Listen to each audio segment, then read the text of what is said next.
हैं संत दिगंबर साधु के बारे में कुछ टिप्पणी कर रहे हैं। पर भगवान ऋषभदेव को शायद ये नहीं पता था कि आने वाले समय में कलयुग आएगा और यही दिगंबरी लोग समाज में जाकर कथा प्रवचन करेंगे और गांव-गांव नगर-नगर भ्रमण करेंगे, इस लज्जावान समाज को निर्लज्ज बनाएंगे। ये उनको नहीं पता था। ऋषभदेव जी ने निर्वस्त्र दिगंबर धारण किया, निर्वस्त्र हो गए। साधुओं ने कहा महाराज ये तो बहुत बड़ा अपराध है, ये अपराध किस श्रेणी में आता है? कहा आपने वस्त्र का त्याग किया, आपके नंगे शरीर को कोई स्त्री देखेगी तो उसका अपमान होगा। बोले स्त्री हमारे पास आए काहे को, क्या काम है उसका? हाँ? जंगल में स्त्री का क्या काम? बोले महाराज जो जंगली पशु पक्षी हैं मादा, वो मादाएं देखेंगी तो क्या होगा, उनका अपमान होगा ना। बोले महाराज ये तो आपने ठीक कहा, इसमें सुधार करेंगे। तो पत्थर का घेरा बनाया, उसमें झरोखे बनाए और उसी घेरे के बीच में बैठ गए। बोले अब काम ओके? बोले हाँ ओके। लेकिन आप निर्वस्त्र क्यों हुए ये तो बताओ। कहा जब मैंने घेरा बना लिया है कि ताकि जंगली पशु पक्षियां जो नर और मादा हैं ये मुझे नग्न देखकर अपमानित ना हो, इनके अपमान का दोष मुझे ना लगे, इसलिए मैंने घेरा बना लिया। पर मैंने जो ये दिगंबर धारण किया है ना, ये जो मैं दिगंबरी बना हूं, ये मैं मनुष्यों के लिए ही बना हूं, उन्हीं के नाते बना हूं। क्यों? बोले ये मनुष्य मुझे भजन नहीं करने देते, ये नर नारी संसार के ना खुद भजन करते हैं ना मुझे भजन करने देते हैं। बोले फिर वस्त्र में नहीं रहेंगे तो क्या ये नहीं आएंगे? बोले आएंगे, पर ये समाज के लोग हैं, ये लज्जावान हैं। मैंने अपनी लज्जा का त्याग कर दिया है, जो लज्जा का त्याग कर दे उसके पास नहीं जाते। एक घड़का अपने ऊपर से लेकर नीचे तक वस्त्र और गहने में लद जाए, लेकिन समाज की कोई स्त्री उसकी सहेली नहीं बनती। उसी प्रकार जब कोई पुरुष वस्त्रों को त्याग दे, अपनी लज्जा का। सुना है आपने, इस देश में दिगंबर जैन संस्कृति अनादिकाल से चली हुई आ रही है। इस संस्कृति को अन्य वेद आदि में भी मान्यता मिली हुई है। जब हम महाभारत के इस पर्व को देखते हैं, श्री कृष्ण जी अर्जुन को जब संबोधन कर रहे थे, युद्ध के लिए तैयार कर रहे थे, एक श्लोक आता है, आरोहस्व रथम पार्थम गांडीवम करे कुरु निर्जिता मेदिनी मन्ये निर्ग्रंथा यदि सन्मुखे।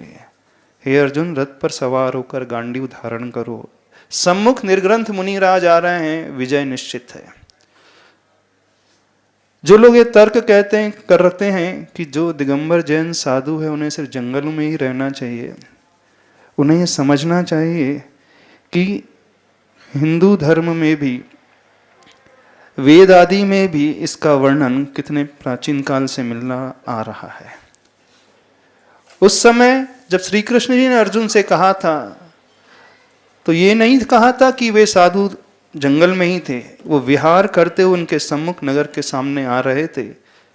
तो उस समय में भी दिगंबर जैन साधु मात्र जंगल में नहीं रहते थे, वे नगर में आते थे। जैन साधु बनना आसान नहीं है। जो लज्जा का तर्क उठाते हैं उन्हें यह समझना चाहिए, भीतर विषय वासना भरते, बाहर लोक लाज अति भारी, ताते परम दिगंबर मुद्रा, धर न सके दीन संसारी। दिगंबर मुद्रा वही धारण कर सकता है जो अपनी लज्जा को पूर्ण रूप से जीत लेता है, जो मन के विकार को पूर्ण रूप से जीत लेता है, जिसके भीतर कोई विषय वासना नजर नहीं आती है। ऐसा पूर्ण निर्विकार सहज बालक की भांति रहने वाला ही दिगंबर साधु होता है। उन्हें देख करके हमारे मन में कोई विकार ना आए, बल्कि समर्पण श्रद्धा का भाव आए। यथाजात को देख करके किसी के मन में लज्जा का भाव नहीं आता है। यदि मन में विकार आ रहा है तो वो स्वयं की कमी है और हमें स्वयं की कमी को दूर करना चाहिए। बहुत सारे ग्रंथों में, भारतीय संस्कृति में यह वर्णन सुनने को, पढ़ने को मिलता है। वे दिगंबर जैन साधु शुरू से ही जंगल में भी रहते थे और नगरों में भी भ्रमण करते थे। ऋग्वेद में भी इसका वर्णन आया है। ओम नग्नम सुधीरम दिग्वाससम ब्रह्म गर्भमम सनातम उपैमी वीरम पुरुषमर्हतम आदित्य वर्णम तस्मा पुरस्तात स्वाहा। मैं नग्न धीर वीर दिगंबर ब्रह्म रूप और आदित्य वर्ण अरहंत पुरुष की शरण को, उस वीर पुरुष की शरण को प्राप्त होता हूं। अर्थ, उस संस्कृति में हमेशा से इस दिगंबर रूप को बड़े श्रद्धा और समर्पण भावों से लिया गया है। तो आज जो लोग तर्क कर रहे हैं कि जैन साधुओं को कवड़ में रहना चाहिए, वन में रहना चाहिए, उन्हें समझना चाहिए, इनसे ज़्यादा त्याग तपस्या और किसी की नहीं होती है।